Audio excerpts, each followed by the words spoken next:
a doutrina da salvação ela está edificada. Então nós homens só podemos nos relacionar com Deus porque o próprio Deus prouve fazer aliança com o homem. E o que é uma aliança? O conceito bíblico de aliança ela baseia-se em duas palavras. A primeira é no hebraico, que quer dizer berit, e a segunda no grego, diadeke. Aqui vai trazer a ideia de você prender, de você amarrar. No nosso sentido atual, na nossa cultura hoje, a ideia mais próxima de uma aliança é um contrato, é um pacto, onde duas partes se relacionam dentro de deveres e direitos, entre benefícios e punições. E desde a origem do homem, desde que Deus traz o homem à existência, Deus estabelece pacto com o homem. Deus estabelece e faz alianças com os homens. E na Bíblia nós podemos identificar 7 principais alianças. Gênesis capítulo de número 1, versículo 26 ao 28, nós temos a aliança das obras ou a aliança edêmica. A segunda aliança está em Gênesis capítulo 3, onde Deus faz uma aliança da graça com o homem. Gênesis capítulo 8, versículo 20, e o capítulo 9, versículo 27, Deus faz uma aliança com Noé. Gênesis capítulo 12, Deus faz aliança com Abraão. A quinta aliança em Êxodo capítulo 19, Deus faz a antiga aliança com Moisés lá no Sinai. A sexta aliança Deus ele faz com Davi em 2 Samuel capítulo 7, dos versículos 5 ao 19. E a sétima aliança é essa que nós acabamos de ler. Uma aliança baseada no sangue e na pessoa de Jesus Cristo. E aí, se nós prestarmos atenção, o autor ele vai dizer que se a primeira aliança, ou seja, essas alianças passadas, mas trazendo a ideia principal da antiga aliança ali no Sinai com Moisés, se essas alianças, ou se essa aliança fosse perfeita, ou seja, sem defeito, de maneira alguma estaria sendo buscado lugar para uma segunda aliança. Por causa do pecado, o homem não conseguia cumprir o seu dever na lei. A lei era perfeita, e por causa de ela ser perfeita e nós imperfeitos, nós não conseguíamos cumprir a lei. E o defeito não está na lei. O defeito está em nós que somos pecadores, está em nós que constantemente quebramos a lei de Deus. E é isso que o texto ele vai dizer, olha, eles não conseguem cumprir a aliança que eu faço com os pais deles, por quê? Porque eles são desobedientes, são pecadores, são homens falhos. Oséias capítulo 6, versículo 7 vai dizer, olha, mas eles transgridem a aliança com Adão. Ou seja, a ideia é que desde o primeiro homem até o dia de que Cristo vem a essa terra, os homens constantemente quebravam a lei de Deus. Quebrava o seu pacto com Deus, não conseguia cumprir o seu lado da aliança. Então, por causa disso, Deus ia exigir do povo sacrifícios anuais, onde o sumo sacerdote, uma vez por ano, tinha que entrar na presença de Deus, no Santo dos Santos, para oferecer sacrifícios. Então a antiga aliança era uma aliança imperfeita. O povo não conseguia cumprir a sua parte da aliança. E aí, para que Deus não matasse o povo de contínuo, ele exigia esse sacrifício. Deus ele tinha símbolos para representar, trazer a sua lembrança e a lembrança do povo, o seu pacto gracioso. Não é? Quando você vê o arco sobre o céu, é a minha aliança que eu faço com você, de não destruir a terra, mas com água. Quando nós olhamos para Abraão, olha, aqui a circuncisão é o pacto, é o símbolo da nossa aliança. E assim Deus vai fazendo com o povo. Ele chama Moisés, olha, a arca é o símbolo da aliança. E em Cristo nós também temos um símbolo para trazer a nossa memória dessa aliança perfeita que nós temos em Cristo Jesus. É só você tirar o olho de mim e olhar para a ceia do Senhor. Quando nós olhamos para o pão, quando nós olhamos para a uva, traz a nossa lembrança esse pacto após Jesus Cristo ele fez com a sua igreja. Mateus capítulo 26, ele vai estar reunido com os discípulos e vai dizer: olha, este é o pão, este é o sangue da nova aliança que eu faço com vocês. Antes de vir para cá, eu estava meditando e falando, tantas frutas bonitas. O kiwi, por exemplo, é uma fruta que quando eu como, que eu corto ele, eu vejo a sabedoria de Deus, sabe? O poder de Deus em criar uma simples fruta linda. E eu falo, por que ela não poderia ser representada na ceia? Mas quando eu medito nisso, eu olho para a mesa do Senhor, eu vejo que não há outros elementos tão perfeitos para simbolizar a obra e o sacrifício de Cristo como o pão do Senhor. Então, quando nós olhamos para a mesa do Senhor, nós temos que entender que isso traz a nós a lembrança da pessoa e da obra de Cristo. Foi Ele, ao estabelecer a ceia com os seus discípulos, falou: olha, isso é em memória de mim. E meus irmãos, a memória que nós devemos trazer no culto de ceia não é que isso aqui é um culto fúnebre, não, mas aqui é um culto para nós recordarmos que sim, Ele morreu, mas ao terceiro dia Ele ressuscitou para Deus. Então em Jesus nós temos uma aliança perfeita. Nós temos aqui uma aliança superior a qualquer outra aliança que Deus já estabeleceu com qualquer homem para com os homens. E nós vamos ver no versículo 1 e 2 do capítulo 8 que a nova aliança ela é superior porque ela tem Jesus como base nessa aliança. E o versículo 1, o autor ele vai dizer escrevendo: olha, o essencial das coisas que temos dito é que possuímos tal, ou seja, tão grande, tão indescritível, sumo sacerdote, que se assentou à destra do trono da majestade no céu, como ministro do santuário e do verdadeiro tabernáculo que o Senhor erigiu e não o homem. Por que ele é superior? Porque o próprio Deus o colocou como sumo sacerdote. Um sumo sacerdote tal. O capítulo 7, no versículo 11, ele vai começar dizendo assim: olha, se portanto a perfeição houvera sido mediante o sacerdócio levítico, pois nele está baseado o povo quando recebeu a lei, que necessidade haveria ainda de que se levantasse outro sumo sacerdote, segundo a ordem de Melquisedeque, que não fosse contado segundo a ordem de Arão. Aí voltando para o capítulo 8, vai dizer que se ele estivesse na terra, ou seja, Cristo, nem mesmo sacerdote ele poderia ser. Ou seja, se ele estivesse na terra, por causa da ordem que Deus deu para que o sumo sacerdote viesse da linha de Levi, Cristo não poderia ser esse sacerdote. Então por que ele é superior? Porque ele é estabelecido, ele é erguido pelo próprio Deus. E aí o autor vai dizer que ele não é somente colocado, mas ele está além. Ele é maior do que os céus. Ele é um sumo sacerdote que está além de qualquer outro sacerdote por direito, ou seja, que veio da linhagem de Levi. Então Cristo traz a nós uma nova aliança, porque ele é primeiro um sumo sacerdote superior. E aí o autor no versículo 7 ele vai continuar dizendo, no versículo 13: porque aquele de quem são ditas essas coisas pertence a outra tribo da qual ninguém prestou serviço ao altar, pois é evidente que o nosso Senhor procedeu de Judá, tribo a qual Moisés nunca atribuiu sacerdotes.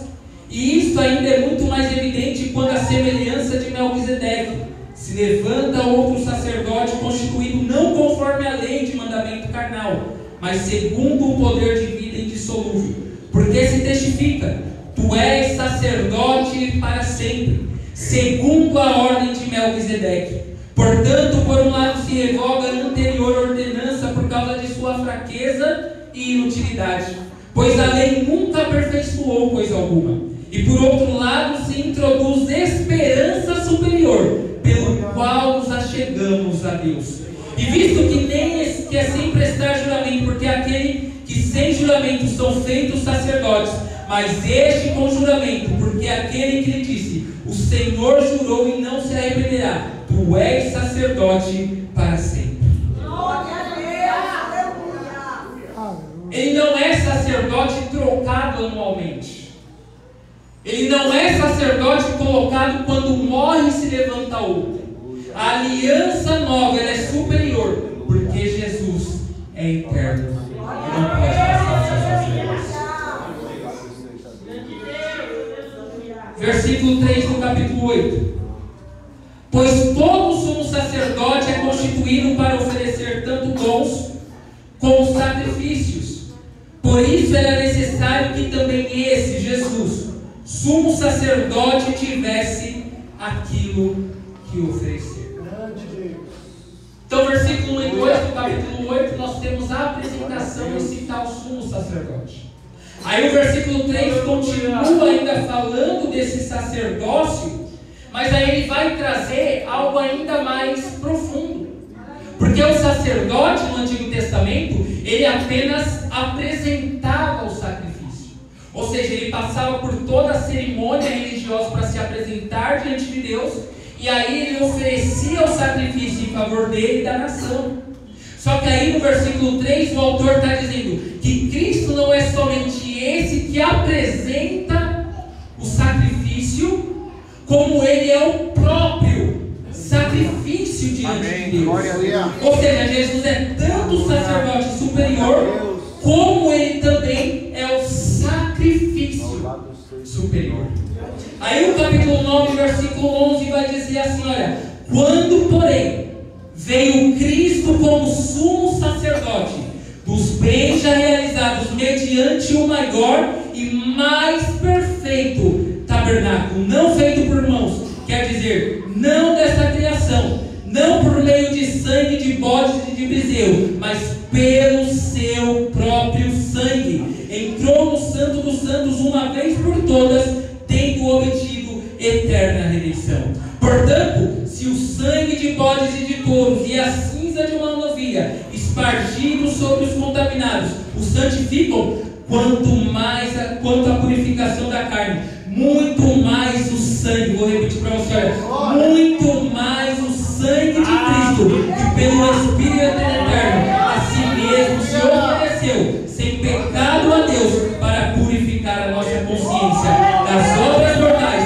para servir o Deus vivo. Ele é o sacrifício perfeito, por quê? Porque ele se apresentou sem pecado a Deus, sem mancha para Deus. Jesus, ele se apresentou como o sacrifício mais satisfatório para Deus. Aleluias. Essa era uma exigência do Antigo Testamento, que o animal, que o cordeiro que fosse entregue, ele deveria ser perfeito, macho, sem defeito. Então isso apontava para a obra de Cristo, e Cristo vindo como sacerdote, ou seja, quem nos conduz a Deus. Ele quer que essa condução que nos achegamos para servir a Deus vivo seja tão perfeita que Ele mesmo se coloca como sacrifício. A nova aliança é superior porque Cristo é o sacerdote. A nova aliança é superior porque Cristo é o sacrifício superior. E aí o que o autor vai destacar é o sangue deste sacrifício. Quando ele fala, olha, se fosse perfeito o sangue de bodes, de bois, de animais, qualquer animal, até mesmo o sangue de pessoas que antigamente sacrificavam seus filhos para Deus por causa dos seus pecados, se tudo isso fosse perfeito, não estaremos buscando uma nova aliança. Mas no sangue de Cristo, que pelo Espírito eterno a si mesmo se ofereceu sem mácula a Deus, purificará a nossa consciência para servirmos ao Deus. Por isso mesmo, Ele é o mediador da nova aliança, a fim de que, intervindo a morte para a remissão das transgressões que havia sobre a primeira aliança, a promessa da eterna herança aos que têm sido chamados. O autor ele vai trazer agora que o sacrifício, que a nova aliança, melhor dizendo, ela é superior, porque ela tem promessas eternas, promessas superiores. Capítulo 8, versículo 6, ele vai dizer: agora com efeito obteve Jesus ministério tanto mais excelente, quanto é ele também mediador de superior aliança, instituída com base em superiores promessas. E aí ele vai discorrer o texto que nós lemos, e ele vai trazer a lembrança aqui, a promessa que Deus havia feito lá em Jeremias. Jeremias capítulo de número 31, versículo 31 ao 34, vai estar dizendo tudo isso que eu vou ler para vocês em Hebreus. E de fato repreendendo-os diz: eis aí que vem dias, diz o Senhor, e firmarei nova aliança com a casa de Israel e com a casa de Judá, não segundo a aliança que fiz com os seus pais no dia em que os tomei pela mão, para os conduzir fora da terra do Egito, pois eles não continuaram na minha aliança e eu não me atentei para eles, diz o Senhor.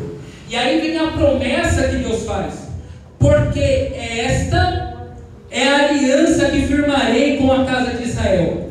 Depois daqueles dias, diz o Senhor, na sua mente imprimirei as minhas leis, e também no seu coração as escrevereis. Serei o seu Deus, e eles serão o meu povo.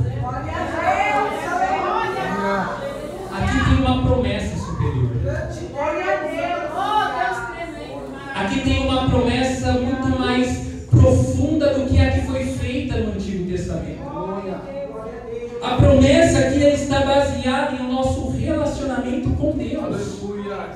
Porque o autor ele começa dizendo: olha, eles quebraram a minha aliança e eu não me atentava para eles.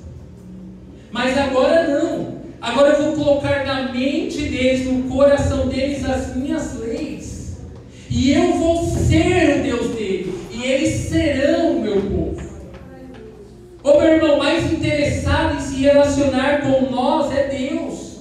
Deus tem mais interesse em ter comunhão com nós do que nós mesmos em termos comunhão com Ele.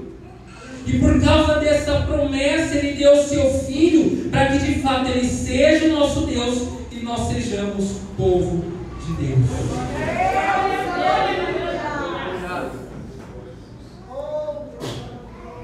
E aí Ele diz no verso 10: eis colocarei a minha lei na mente e no coração deles, para ser o Deus deles e eles serem o meu Deus. Aí o versículo 11 ele vai dizer: olha, e não ensinará jamais cada um ao seu próximo, nem cada um ao seu irmão, dizendo: conhece ao Senhor, porque todos me conhecerão, desde o menor até o maior. O verso 10 está falando de uma regeneração. Quando Deus fala: vou colocar a lei na mente deles, no coração dele, está falando de um novo nascimento. Ou seja, está falando de uma obra produzida pelo Espírito Santo.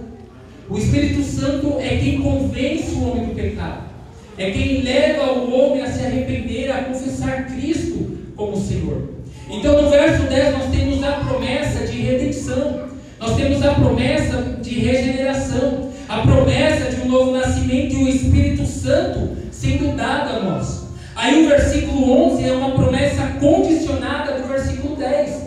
Ou seja, quando nós somos regenerados, nós somos salvos, nós recebemos o Espírito Santo, e ao receber o Espírito, Deus ele diz: não ensinará jamais cada um ao seu próximo, nem cada um ao seu irmão, dizendo: conhece ao Senhor, porque todos me conhecerão, desde o menor até o maior deles. Amém. Aqui Deus está prometendo dar o seu Espírito Santo para que a igreja tenha conhecimento pleno da pessoa de Cristo e da obra de Cristo. A antiga aliança, ela tinha como os seus exemplos, ou como as pessoas mais notadas da sociedade, aqueles mais entendidos, os doutores da lei, os escribas, os fariseus, aqueles que se rogavam para ser linhagem de Abraão e se faziam apenas os únicos ensinadores da lei de Deus. Então traziam sobre si orgulho, traziam sobre si méritos. Nós somos impedidos. Lembra quando Jesus estava ensinando e os fariseus perguntaram: quem deu autoridade para ele? Eles se sentiam os mais entendidos, os iluminados por Deus. E aí Deus, na nova aliança, Ele faz uma promessa tão nobre, mas tão nobre, dizendo que desde o menor até o maior, todos conhecerão a Deus. Glória a Deus, aleluia. Glória a Deus. Nós sabemos que aqui dentro tem pessoas com boas faculdades, mas nós sabemos que aqui dentro tem também pessoas que nem terminaram a escola, não sabem ler ou escrever. Mas a promessa que Deus está fazendo é derramar o Espírito Santo tanto sobre um quanto sobre o outro. E aqui está a diferença de uma promessa superior. Porque se nós pegarmos a pessoa mais douta, mais inteligente, considerada mais intelectual do mundo, mas sem Deus, e colocarmos a Bíblia sobre a mão dela, ela vai ler perfeitamente, dizendo: olha, não ensinará jamais cada um ao seu próximo, nem a cada um ao seu irmão. Ela vai ler de forma linda, respeitando vírgulas, pontos, respeitando a gramática, respeitando tudo. Glória a Deus, aleluia. Isso é entendimento, meu Senhor. E se nós colocarmos uma pessoa analfabeta, mas cheia do Espírito Santo, ela pode até ler gaguejando, e não, que não ensina, não. Mas ela entende a obra e o sacrifício de Cristo, porque Deus prometeu derramar sobre o teu povo o seu Santo Espírito.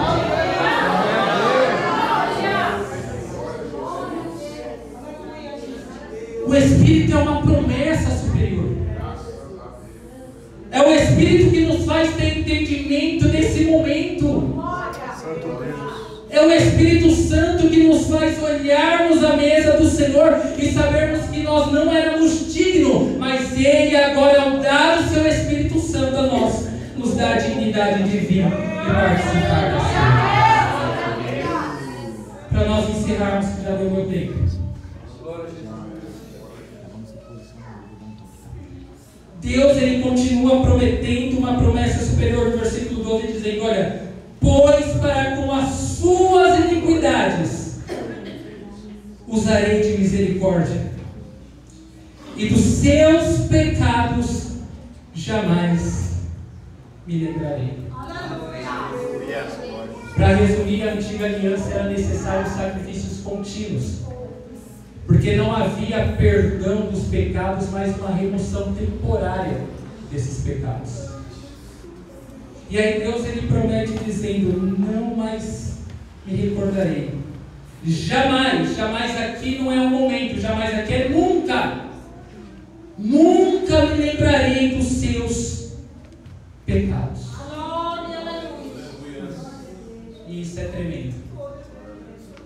Bendito é o Cordeiro de Deus. Eu lembro de uma vez que eu desci mais cedo, estava em um outro ministério, e aí eu fui ajudar o diácono a preparar a mesa do Senhor. E ali a gente, preparando a mesa, eu comecei a meio que me desligar daquele momento terreno e comecei a pensar em Deus, pensar no que de fato a ceia representa para nós. E aí, depois que nós tínhamos já preparado tudo, eu e o diácono nós começamos a pegar o copinho da ceia e colocar o suco dentro. E o engraçado é que era um gesto tão simples, tão comum, a gente pegar algo e colocar ali. E aquilo foi me emocionando, foi mexendo comigo, eu começando a meditar em Deus, meditar nas promessas que a Cristo nos faz por meio da ceia. E quando de repente o diácono olhou para mim e falou assim: irmão, vai sobrar suco. Eu comecei a chorar e eu falei: graças a Deus que vai sobrar. E eu dei graças a Deus ali pensando de que há sangue o suficiente para nos purificar de todo o pecado. Meu irmão, não importa qual pecado você tem cometido, desde que você se arrependa. Há sangue o suficiente na cruz para perdoar todos os seus pecados. Você pode ter pecado no momento que você fechou a porta para vir para cá. Se houve arrependimento, há sangue o suficiente para perdoar os seus pecados.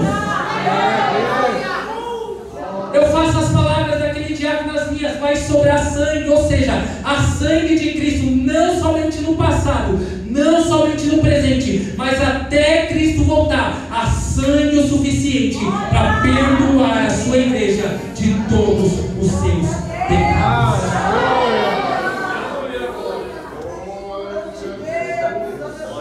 Então eu concluo dizendo que a nova aliança no sangue de Cristo é superior e suficiente, porque nesse sangue nós somos regenerados, nesse sangue nós somos comprados, nesse sangue nós somos redimidos e libertos do pecado, nesse sangue nós temos a purificação da nossa consciência, a purificação dos nossos pecados, nesse sangue nós somos justificados, nesse sangue nós somos santificados, nesse sangue nós temos acesso novamente à presença de Deus, nesse sangue nós temos as nossas vestes lavadas, nesse sangue nós temos promessas eternas, a qual pecado nenhum pode tirar de nós, porque essa aliança está em Cristo, não nos seus méritos.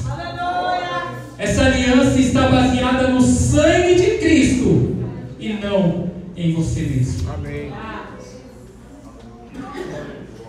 Mateus capítulo 26. Jesus está reunido com os discípulos. E aí ele vai trazer o momento da ceia. E logo após isso já começa a paixão de Cristo. Cristo sendo interrogado, Cristo sendo maltratado por causa dos nossos pecados, até chegar o momento da crucificação.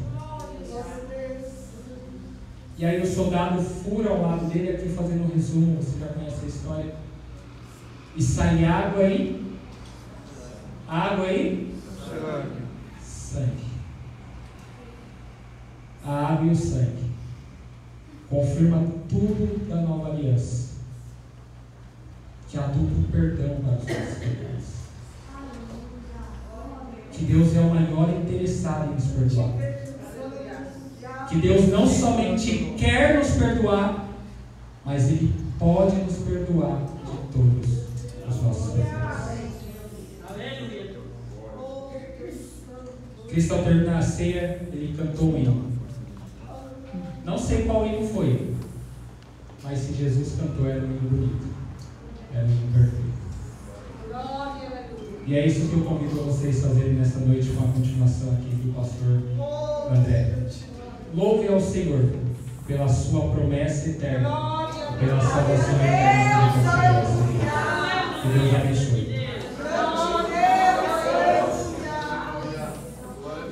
Meus irmãos, nós vamos louvar o hino 301, e com esse louvor nós vamos recolher dízimos.